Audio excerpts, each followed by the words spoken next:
Cuman sakit hati doang ya? Iya, gitu. Tapi nggak langsung melarat ya? Jangan sampai runtuh gitu. Iya, oke.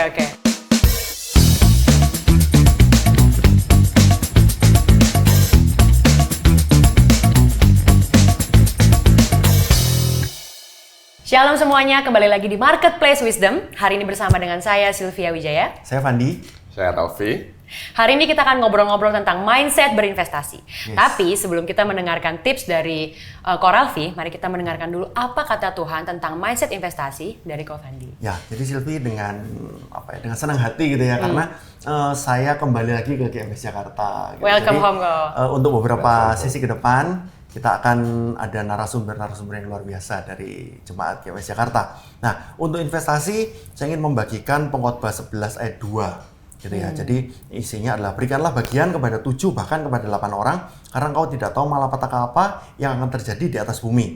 Dan di sini unik gitu ya, karena kita belajar dari seseorang raja yang terkenalnya itu karena dia yang paling kaya gitu ya di seantero bumi ya, sampai sekarang gitu. Jadi kita harus belajar hikmat dari seseorang raja yang paling kaya yang juga paling berhikmat seperti dari seorang Raja Salomo, karena Salomo yang diyakini kita untuk menulis kitab Pengkhotbah. Nah, Raja Salomo pastinya punya visi yang jauh ke depan, punya hikmat yang luar biasa, dan beliau mengatakan berikan bagian kepada 7 bahkan kepada 8 orang karena engkau tidak tahu malapetaka apa yang terjadi atas bumi. Nah, di sini kita bisa lihat bahwa Salomo mencoba untuk menjelaskan kepada kita semua bahwa ternyata kita itu harus ada pastinya harus ada bagiannya kita gitu ya, gitu. Dan bagiannya kita itu tentunya jangan sampai kita melulu kita kelola sendiri. Kadang akan jauh lebih baik kalau mungkin kita apakah itu berpartner, apakah itu diserahkan kepada seseorang yang bisa dipercaya biar kita punya kesempatan untuk lebih besar lagi, untuk lebih bisa bermultiplikasi lagi. Nah, tapi intinya sebenarnya berikan bagianmu pada 7-8 orang. Saya juga lihat ini yang tadi saya sudah sempat katakan adalah multiplikasi. Gitu, bahwa ketika kita mau multiplikasi kita harus berani percaya pada orang untuk melakukannya, karena ada beberapa di antara kita mungkin yang segala sesuatu masih dikerjain sendiri, Pak. Harusnya bisa lebih besar bisnisnya atau karirnya, mungkin kalau kita juga berani mempercayakan itu ke orang lain. Yang kedua, implikasinya adalah diversifikasi, bahwa kita jangan sampai bahasa sekarang keren atau bahasa populernya jangan menaruh semua telurmu dalam satu keranjang gitu ya. Nah, tapi kembali lagi, kalau memang kita dalam kondisi lagi bokeh gitu, jangan investasi. Tapi kalau kita Tuhan udah berkati sedemikian rupa dan kita berpikir Tuhan kasih aku increase, kasih aku kesempatan dan kepercayaan untuk lebih besar lagi. Nah, maka kita mungkin bisa belajar dari Raja Salomo ini, kita bisa diversifikasi. Gitu. Kenapa? Karena yang nanti akan pastinya kita bahas akan ada risiko gitu ya, akan ada hal-hal yang perlu kita pertimbangkan dalam kita berinvestasi. Dan yang ketiga, yang kita tahu bahwa ada up and down di depan. Dan ini Raja Salomo terus mengatakan bahwa karena kita tidak tahu malapetaka apa yang terjadi di atas bumi. Jadi bisa jadi kondisi tidak selalu baik-baik saja, kondisi tidak selalu menyenangkan, tetapi juga ada, siapa tahu ada malapetaka. Dan kita tahu barusan ini juga nggak lama COVID, pandemi gitu ya, juga membuat segala bisnis juga terdampak. Nah, hal seperti itu kita persiapkan karena kita berpikir jauh ke depan seperti Raja Salomo. Kita mendiversifikasikan setiap apa yang kita punya, tentunya dengan bertanggung jawab, dengan belajar banyak hal, dan akhirnya ketika pada saat hal-hal yang kurang baik terjadi, kita sendiri sudah siap dan kita bisa bertanggung jawab sama Tuhan, karena kita bisa memanage semuanya dengan baik ketika malapetaka itu hadir, seperti Yusuf gitu ya. Ada 7 tahun kelimpahan, tetapi begitu 7 tahun kelaparan, ternyata Yusuf dan seluruh bangsa Mesir mempersiapkan segalanya dengan baik, dan 1 orang anak Tuhan beserta dengan seluruh bangsanya terselamatkan karena hikmat dari Tuhan. Benar. Kiranya semua karena hikmat dan persiapan ya, Ko. Hikmat dan persiapan. Betul. Oke, menarik sekali ya. Jadi kalau investasi ini memang kita ngomongin konteks balancing ya, bagaimana kita mengelola gitu ya, apa yang sudah Tuhan berikan gitu kan ya kepada kita, seperti Raja Salomo tadi bilang gitu kan.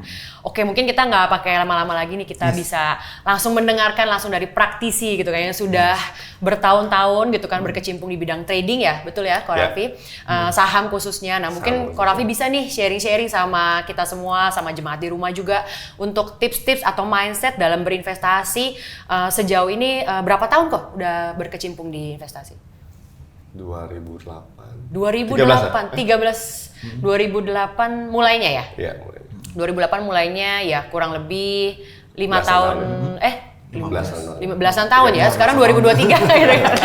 Oke, wow, sudah lama sekali ya, itu udah belasan tahun gitu kan. Jadi saya yakin banyak sekali pengalaman yang sudah Coralvi alami gitu ya, naik turunnya, ups and down seperti tadi kata Raja Salomo. Mungkin bisa langsung share kayak kalau dari Coralvi sendiri dari pengalaman gitu ya, Ko Fandi ya. So far investasi itu seperti apa sih? Kita harus bagaimana mindsetnya? Mungkin disclaimer juga ya, sebagai basicnya. Ya boleh, silakan. Mungkin disclaimer-nya adalah bahwa ada layer-layer tertentu yang kita harus penuhi sebelum kita investasi di pasar modal ya. Nah ini nggak terjadi ya, biasanya orang-orang tahu-tahu punya duit. Layer-layer tertentu. Maksudnya gimana tuh kok? Mungkin ibarat bisa kita naik tangga nih kan, ada tangga pertama, kedua, ketiga gitu kan. Sebenarnya ada tangga pertama, kedua ini harus terpenuhi dulu sebelum kita masuk di pasar modal. Gitu. Ya kan? Nah kebanyakan orang bisa langsung lompat ketiga ini dan akhirnya banyak yang kepleset. Kan? Ya. Nah, jadi disclaimer dulu ya, kalau misalnya kita mau investasi di pasar modal itu ada pertama, kita harus punya namanya dana darurat ya. Oke. Jadi secara finansial orang harus punya dana darurat itu misalnya 6 bulan atau 12 kali kebutuhan bulanannya kita. Itu harus sudah ada dulu. Terus yang kedua, at least harus punya insurance ya. Jadi apakah BPJS, whatever it is, harus punya. Baru kemudian, gitu kan, kemudian investasi. ada lebihnya. Jadi uang dingin nih. Ya Oke, ini menarik nih. Ya kan? Kriteria uang dingin kayak apa nih? harus ada lebihnya dulu baru boleh investasi. Kriteria uang dingin artinya gini. Uang ini nggak akan tanpa uang ini pun dalam 3 sampai 5 tahun ke depan lifestyle kita itu nggak terganggu. Oh, lifestyle malah ya, bukan cuma kebutuhan kita. pokok. Itu kan berbicara kebutuhan hidup kita, lifestyle kita. Kalaupun misalnya dalam 3 sampai 5 tahun ini anggap ini tiba-tiba hilang, ya, anggap hilang dulu lah gitu. Iya. Oke. Ya, saya masih fine. Mungkin sakit dikit tapi masih fine. Gitu. Cuman sakit hati doang ya? Iya. Gitu. Tapi nggak langsung melarat ya? Jangan sampai runtuh gitu. Iya, oke. Jadi itu standarnya, disclaimer-nya kita mau masuk di pasar modal ya, at least step-nya ini dulu. Idealnya ya. Tapi bisa nggak sih langsung lompat? Nah kita nanti bahas berikutnya. Oh, oke. Nah ini tapi menarik sekali ya. Berarti ternyata poin pertama kita tangkap untuk bisa terjun menjadi seorang investor di saham gitu ya. Maksudnya kita berinvestasi. Soalnya semenjak pandemi, bener nggak ya Ko Fandi sama Coralvi? Semenjak pandemi tuh kayak semua orang kemudian menjadi sadar bahwa pekerjaan mereka kan lockdown. Kemarin itu kan 3 tahun kita mengalami lockdown. Banyak orang merasa dan menyadari, wah saya ini sebenarnya harusnya punya passive income dari investment. Saya harusnya main saham sejak dulu. Saya harusnya punya ini, punya ini. Akhirnya semua orang berbondong-bondong terjun ke pasar saham.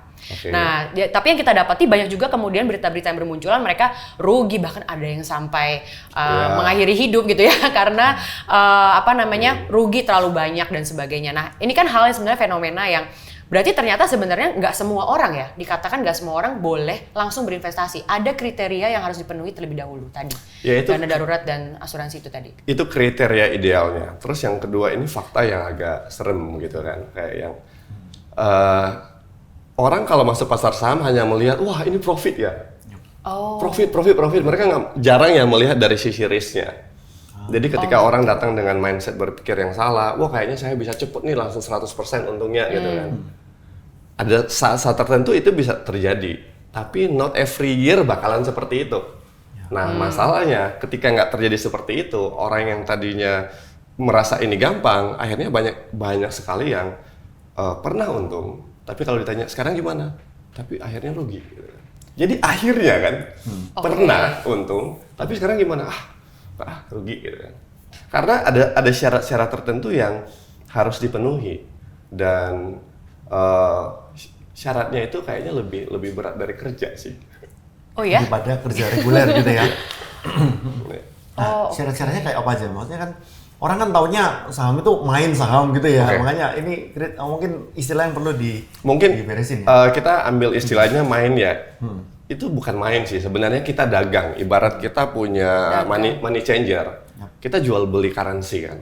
Money changer itu main atau bisnis? Bisnis kan. Jadi bukan main gitu. Kalau misalnya main ya itu ya main aja ya, itu main. mindsetnya ya. Main mau rugi mau untung is oke ya, cuman main doang gitu kan. Tapi kalau bisnis itu berarti ada value ekonomi yang kalau kita fail itu kita bisa sakit gitu kan. Nah, di pasar saham juga orang yang ada investor, ada yang namanya trader. Yang trader itu yang kayak pedagang tadi, jangka pendek ya? Jual belinya. Jual beli jangka pendek. Jadi bisa nggak rugi? Bisa, gitu kan. Jadi setiap profesi itu harus ada satu requirement di mana harus dipenuhi supaya bisa jadi oke, saya bisa sustain di sini. Kalau nggak terpenuhi, ya biasanya juga akhirnya yang terjadi malah rugi gitu kan. Saya berpikir hal yang sama untuk di bisnis yang lain juga. Berarti kalau misalnya ini konteksnya sebenarnya kayak dagang ya. Jadi ini bukan main, apalagi kalau orang sering bilang saham itu kayak main judi. Ya kan? Wah, kayak gambling aja, taruh, kalau untung bagus, kalau enggak ya udah gitu kan. Tapi sebenarnya bukan seperti itu ya. Itu kan kalau rumus dagang berarti kan sebenarnya ada cara bagaimana supaya untung, ada cara bagaimana supaya tidak rugi kan gitu. Nah, itu kira-kira bagaimana kok tips-tipsnya, ada patokannya nggak? Karena kita melihat ini sebagai bisnis, tentunya kita harus melihat bahwa ada potensi rugi. Itu pertama. Oke, tidak bisa dihindari ya? Nggak bisa ada dihindari. potensi itu ya? Hanya bisa diminimize. Kayak misalnya saya jualan buah gitu ya. Kalau saya beli pepaya atau misalnya buah mangga, mungkin ada beberapa buah yang nggak kejual. Dan kalau misalnya saya tahan seminggu, mungkin jadinya busuk. Ya kan? Iya, mau nggak mau, mungkin saya harus jual lebih murah gitu kan. Betul. Jadi kalau misalnya berinvestasi, kalau misalnya kita trading, ya sometimes kita harus jual ya itu rugi gitu kan. Ada kondisi-kondisi tertentu di mana kayak yang ya ini emang resiko yang saya harus tanggung segini daripada kalau misalnya saya nggak siap malah nanti ruginya bisa lebih gede gitu kan. Oh gitu, oke, ya Itu menarik kita nih. bagian Daripada buahnya busuk ya, mending kejual murah ya, gitu. Itu lebih baik. Oke, menarik juga sih, mindsetnya menarik sekali nih untuk saham ya. Karena biasanya kalau saham tuh maunya untung gitu loh, tidak siap dengan rugi gitu. Itu nature-nya kita semuanya begitu kok ya.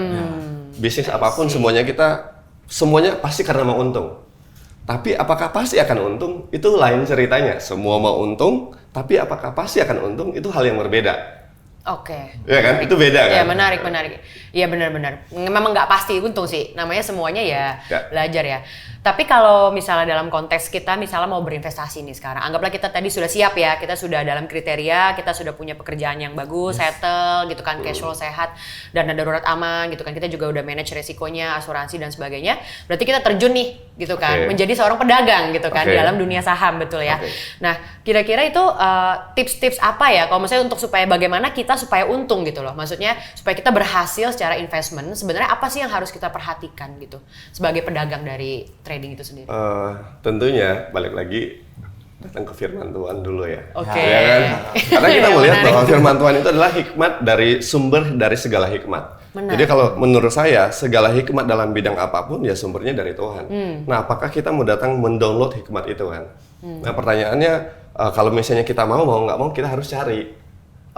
Saya rasa kalau kita minta sama Tuhan, Tuhan akan menuntun kita ke tempat-tempat di mana kita bisa belajar, ke orang-orang yang bisa belajar, sehingga akhirnya kita nggak sendiri dan cuman modal PD doang masuk ke pasar modal gitu kan. Nah, karena menurut pengalaman saya ya, modal PD itu mahal harganya gitu. Terlalu mahal ya harga dari resikonya ya. Mahalnya di belakang gitu ya. Uang belajarnya jadinya. Itu kayak orang nggak ngerti berenang langsung nyemplung ya kok. Iya. Itu udah kayak yang nyaris kelelep. Resiko gitu kan. kelelep ya. Dan kalau misalnya orang udah nyaris kelelep kan jadinya antara trauma atau mau coba lagi gitu. Bener juga. Banyak yang kapok sih investasi karena rugi kan gitu. Oke, lanjut kok. Gimana supaya nggak kelelep? Sekarang itu untuk belajar tuh gampang banget dan source-nya itu banyak banget. Kalau kita melihat misalnya orang mau belajar investasi di pasar modal itu kan misalnya orang berbicara tentang ada dua aliran, namanya fundamental analysis dan satu namanya technical analysis. Fundamental analysis itu berbicara ini perusahaannya gimana sih? Jadi kita lihat company-nya. Untung atau enggak, rugi atau enggak, siapa people behind-nya. Itu dari laporan keuangan? Dari laporan keuangan. Berarti harus belajar baca laporan keuangan ya kok ya? Maksudnya itu wajib. Nggak asal nyemplung gitu? Wajib. Ya kan? Seperti menjalankan bisnis standarnya sebenarnya nggak harus detail, tapi kita harus tahu bahwa orang kan kalau bisnis berarti saya mau jualan bakminya ini bagus, kalau profitable. Berarti kayak harus riset dulu ya tentang bakmi itu sendiri gitu kan?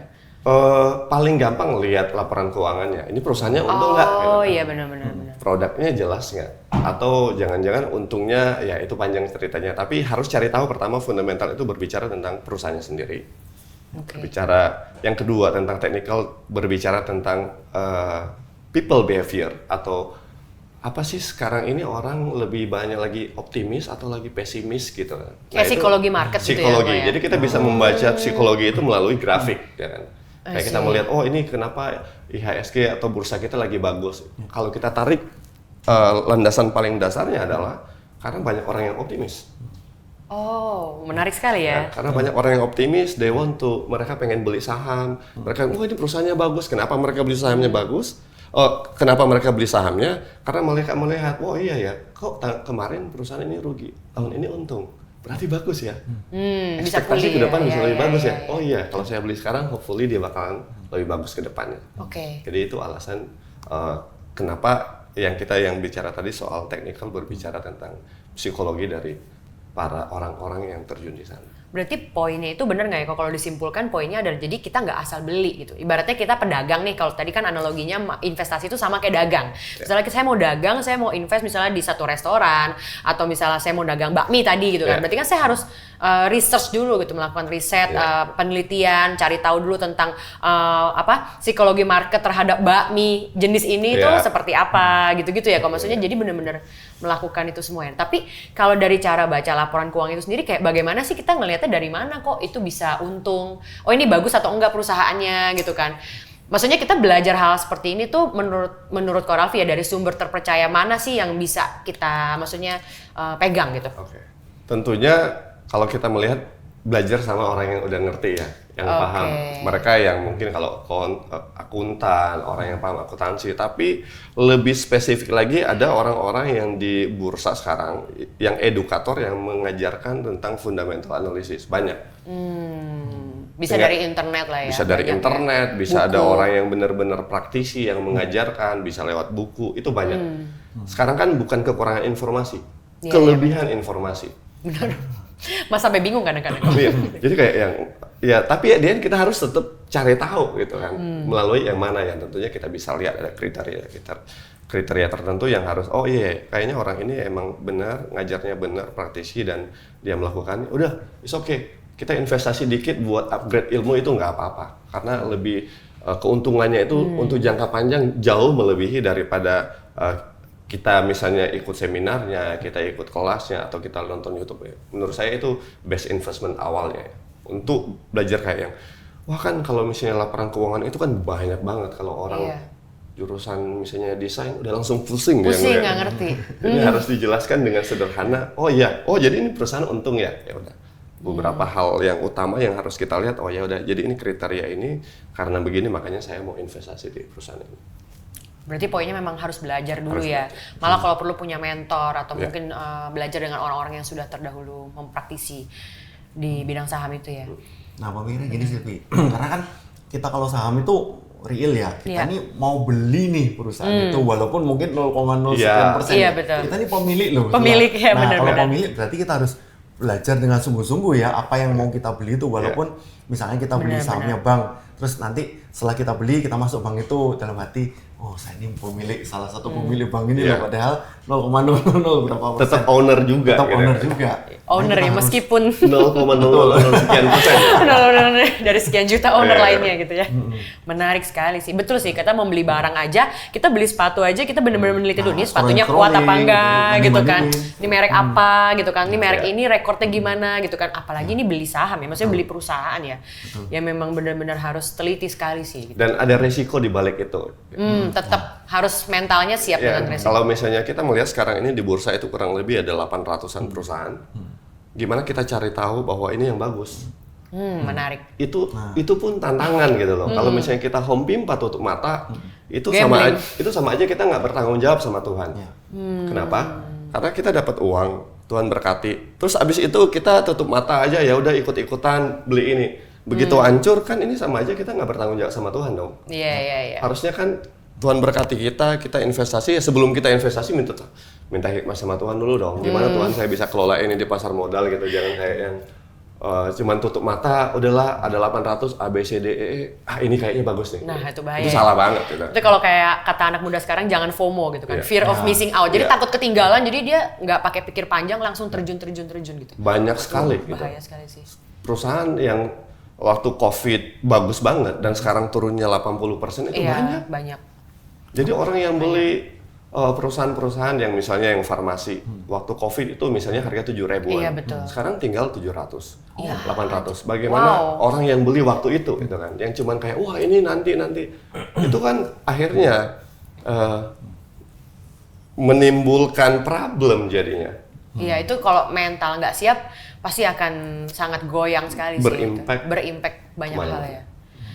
Nah, sekarang gini saya mau tanya nih, kayak tadi fundamental itu ya, laporan keuangan dan sebagainya. Nah, kan dengar-dengar juga kalau laporan keuangan itu ternyata bisa di make up gitu ya, supaya di publik itu, padahal actualnya mungkin nggak seperti itu. Iya, nah, itu bagaimana itu? Caranya bisa lihat?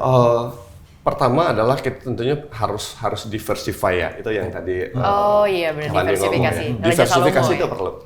Karena bisa jadi nih dari ada misalnya kita beli 10 perusahaan, bisa jadi ada satu yang di make up. I see. Ini bisa jadi fail nih. Tapi perusahaan yang lain bisa jadi bertumbuhnya signifikan. Jadi walaupun misalnya ini fail, ini bisa ke cover dengan keuntungan yang dari sini. Itu namanya fungsinya dari diversifikasi. Itu nggak bisa dihilangkan bahwa akan selalu ada case yang seperti itu.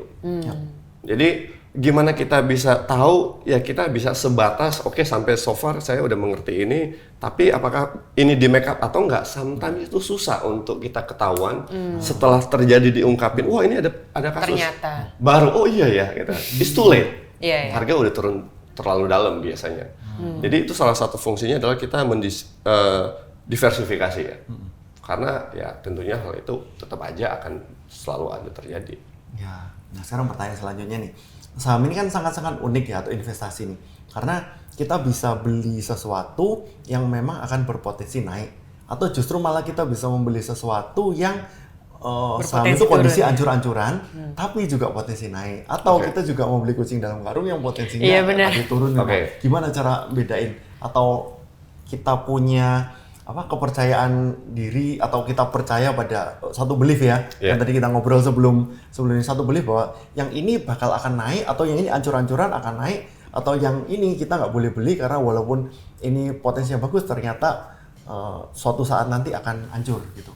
Kita harus punya plan dulu sebelumnya, dan plannya itu harus menjawab pertanyaan-pertanyaan seperti what if, gimana kalau ini gagal. Oke, menarik. Gimana kalau ini? Itu kita selalu harus punya antisipasi ya. Udah, kalau misalnya saya beli ini ternyata nggak sesuai dengan analisis saya, berarti apa yang harus saya lakukan itu udah ada nih. Backup apakah saya harus jual rugi? Apakah harus saya tetap beli lagi pas dia lagi turun? Jadi semuanya itu udah pertanyaan-pertanyaan yang harusnya muncul di depan, udah dijawab sekarang. Gitu.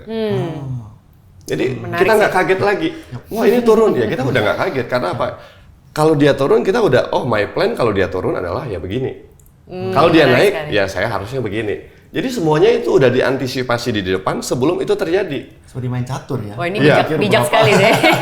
Kebanyakan orang kan berpikir kayak yang udah turun dulu baru, sekarang mau ngapain ya? Shock. Oh ya, panik gitu kan. Karena nggak prepare di awal. Jadi abis panik kapok. Jadi biasanya yang terjadi gitu. Itu yang kalau abis panik, kapok, pasrah gitu kan. Ya udahlah terserah. Ada orang yang udah nggak usah ngomong-ngomong itu, padahal yang salah bukan market pasar modalnya, yang salahnya kita yang nggak siap. Iya, menarik sekali ini. Ya, karena kalau kita lihat pertumbuhan pasar modal kita itu luar biasa. Dulu mungkin sehari transaksi cuma 1-2 triliun, sekarang bisa 15-20 triliun. Wow. Itu artinya pertumbuhannya tuh bagus sekali. Masalahnya kenapa majority rugi di sana? Itu lack of knowledge. Lack of knowledge. Nah, wow. Kita nanya nih, So langsung powerful. to the point ya, misalnya seseorang milenial gitu ya, yang mengalokasikan misalnya invest 1 juta per bulan. Nah, sarannya Bro Ralfi, apakah ini mending dengan segala kemudahan yang ada ya, dengan aplikasi katanya kan? Iya, udah gampang banget sekarang di handphone. Nah, kira-kira katakanlah, saya pingin coba belajar 1 juta dulu, 1 juta rupiah gitu ya. Untuk kira-kira sarannya gimana? Apakah 1 juta ini mending masukin 1, atau seperti tadi yang katakan malah 7 atau 8 bagian tapi nanti jadi bingung, atau gimana? Tentunya disclaimer dulu ya, saya nggak menyebutkan satu saham tertentu. Karena kalau misalnya kita udah mulai di tahap itu, harusnya ada tahap sebelumnya yang harus terpenuhi dulu. Ya belajar dulu ya. Karena ini asal ya. Kalau jenis-jenis saham itu kalau sendiri saya kan ngomong ya? gitu kan, itu market itu dinamis banget. Perusahaan yang sehari ini bagus, bisa jadi bulan depan jadi nggak bagus. Menarik. Kan selalu berbicara tentang future, misalnya, wah ini perusahaannya bagus banget. Current sekarang. Tapi apakah misalnya kayak BlackBerry waktu itu bagus banget? Iya, kan? benar. Terus sekarang udah nggak ada. Waktu itu Nokia lagi bagus banget, sekarang nggak ada. Jadi No one knows future ya, nggak ada. even Zoom yang baru harganya benar. misalnya dari $500 per lembar, sekarang mungkin $70 atau $60. Jadi artinya sekarang yang hari ini bagus, belum tentu besok bagus. Jadi gimana kita menyiapkannya adalah buat preparationnya dulu, belajar dulu sebanyak mungkin, persiapkan diri sebanyak mungkin, baru terjun. Karena kalau misalnya tips sederhana itu ya gampang, sekarang banyak tips. Yang paling penting adalah kalau kita mau bertanggung jawab dengan uang yang Tuhan titipkan ke kita, kita juga harus bertanggung jawab untuk belajar dulu. Paham. Menarik sekali ini. Jangan Nggak boleh asal terjun aja ya. Jangan kasih Tuhan kerjaan gitu kan. Maksudnya, oh saya beli sahamnya, Tuhan kok nggak naik-naik? Tuhan bilang, Begitu anjlok nyalain Tuhan. Tuhan gimana sih? Saya udah doa katanya ini nih sahamnya gitu kan, ternyata Tuhan bukan. bilang kan, belajar, ini ada, saya udah siapin, kamu tinggal belajar, tinggal download. Kita jangan minta Tuhan naikin, itu kan kayaknya kebalik ya, ini kebalik gitu kan, kenapa jadi Tuhan yang suruh tanggung jawab ya gitu. Kita yang harus tanggung jawab. Wah, menarik sekali sih dari obrolan hari ini, aku ngerasa kayak mental investasiku langsung sehat gitu ya. Kayak aku nih harus belajar dulu. Orang yang udah bisa baca laporan keuangan aja, tadi saya menyimpulkan ya berarti belum tentu loh itu aja tetap dari 10 perusahaan yang dia invest bisa jadi tetap satu itu ternyata tetap fail gitu kan. Jadi Mungkin bisa setengah. Iya, wow, 5 dari 10, luar biasa gitu kan. Ya berarti memang ya apalagi tidak ada yang tahu future itu seperti apa gitu kan. Apa yang terjadi dengan perusahaan itu, ekonomi, pergerakan psikologi market dan sebagainya. Sehingga kita memang dari awal sebelum terjun kita udah harus siap dulu memang dengan resiko sama seperti kita berbisnis gitu ya. Nah, tapi gini Sylvia, nah tadi sebelumnya kan kita juga udah pernah ngobrol. Saya tanya sama Bro Raffi, waktu berarti kan mulai tahun 2008 nih, 2008 terus kan pasti ada minimal satu krisis ya, itu waktu COVID. Nah, pada waktu itu kalau nggak salah awal-awal tahun 2020 gitu ya, begitu COVID pertama di China dulu lalu nyebar dan seluruh pasar saham akhirnya jatuh, rontok, habis. Nah, ternyata Bro Raffi ini udah lihat tanda-tanda zamannya nih. Jadi waktu itu udah dibersihin semua, cuci gudang. Nah, itu kira-kira gimana cara orang ngelihatnya? Itu bisa di-sharekan ke teman-teman yang nonton. Menarik sekali. Tentunya setiap orang punya kriteria tertentu untuk menentukan. Saya bisa salah juga, gitu kan. Tapi dari yang strategi yang saya gunakan kayak, ini kayaknya mulai nggak benar nih. Kalau kita melihat bahwa tanda-tanda sesuai dengan strategi yang kita gunakan ini kok kayaknya udah mulai jelek, harusnya kita mulai ngurangin porsi di sahamnya. Ngurangin. Ternyata, COVID dalam sekali turunnya waktu bulan Maret. Yaitu posisinya, alokasinya udah kecil banget. Dan punya banyak cash at that time. Jadi ketika market lagi mulai recover, itu kita masih punya buying power yang kuat untuk entry. Nah, untuk bisa tahu seperti itu, ini hal yang bukan A, B, C, D, E pasti begini gitu ya. Tapi kita harus kayak mendiscover sendiri pada akhirnya, melalui dengan aturan saya ini, jika kondisi-kondisi ini terjadi, saya harus exit dari market. Itu knowledge ya? Itu knowledge. Jika kondisi-kondisi seperti ini, saya harus all out di market. Jadi ada rambu-rambu berarti? Itu yang tadi saya sempat ngobrol sama Ko Fandi kan. Kalau misalnya kita di pasar modal itu diperlukan 2 skill. Pertama skill untuk how to get profit, dan kedua how to protect the profit. Wah, menarik. Yang susah ini adalah kebanyakan orang easy to profit banyak, tapi easy to lose juga ya? Lose banyak. Jadi kan harusnya aturannya, karena kita tahu ada resiko, kita harus lihat bahwa pasar modal itu sumber opportunity. Jadi ketika ada opportunity besar, kita harusnya profit banyak. Ketika pasar modal lagi jelek, kita akan ngalamin rugi udah pasti, tapi kecil. Jadi in overall bisa tumbuh karena apa? Kita udah ada kayak yang tadi kita udah punya backup reserve yang lumayan. Ibarat kita dapat 10, ketika market lagi kurang bagus, kita mungkin rugi 3. Masih net 7 kan. Jadi itu 2 skill yang penting banget yang harus dipelajari buat teman-teman atau semua yang terjun di pasar modal. protect the profit. Itu menarik sekali sih. Mungkin jarang orang kepikiran ya. Banyak orang untungnya 30 juta di saham tapi lossnya 100 juta. Jadi kayak akhirnya kapok gitu kan. Kalau di total-total dia ngerasa malah rugi bukannya untung gitu ya dengan terjun ke saham. Itu banyak sekali sih yang seperti itu. Wah, menarik sekali ya. Untuk saham itu sendiri juga sebenarnya secara diversifikasi, kita nggak cuma beda perusahaan kan ya kok, tapi juga ada kayak diversifikasi risknya kali ya. Kayak kan ada jenis saham yang very high risk, ada yang high risk, ada yang middle, ada yang low. Iya gitu kan. Nah mungkin dari situ juga bisa. How to protect. Diversifikasi itu luas ya. Pertama kita diversifikasi dari sektor yang berbeda. Atau misalnya diversifikasi yang tadi seperti yang Sylvie bilang risknya, oh ini saham yang ini yang risknya terlalu gede, saya mungkin alokasinya kecil nih. Walaupun misalnya high return, tapi tetap aja risknya juga biasanya gede. Jarang ya yang high return, low risk. Itu biasanya berjalan bebarengan. High risk, high return. Low return, ya low risk gitu. Iya benar, betul sekali. Itu udah sejajar. Itu fakta lah. Itu fakta gitu. Dan kalau misalnya buat orang-orang yang nggak paham, malah yang terjadi bukan high return high risk, tapi yang terjadi adalah high risk low return. Kenapa bisa jadi low return high risk? Karena ya itu tadi lack of knowledge. Lack of knowledge. Bottom line-nya memang ini knowledge very important sih. Sama seperti bangun bisnis. Menarik sekali. Thank you banget Bro Alfi, bener-bener daging sekali ya, luar biasa sekali ini. Oke, paling mungkin kita mau minta doakan teman-teman gitu ya, mungkin udah mulai berpikiran untuk gimana caranya masuk di yang saat ini sedang terjun di investasi. Mungkin kita mau support mereka, kita mau mendoakan juga supaya mereka bisa berinvestasi dengan hikmat yang daripada Tuhan gitu kan, terus punya eager untuk know the knowledge secara responsibility masing-masing juga. Oke, silakan. Kita sama-sama berdoa ya.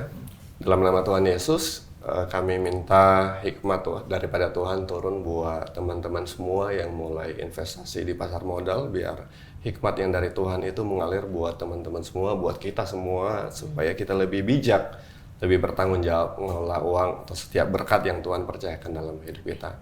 Terjadilah hal yang baik, terjadilah semua yang hal-hal yang memuliakan Tuhan, sehingga setiap berkat yang Tuhan percayakan dalam hidup kita, kita bisa kelola bertumbuh dengan baik untuk kemuliaan nama Tuhan.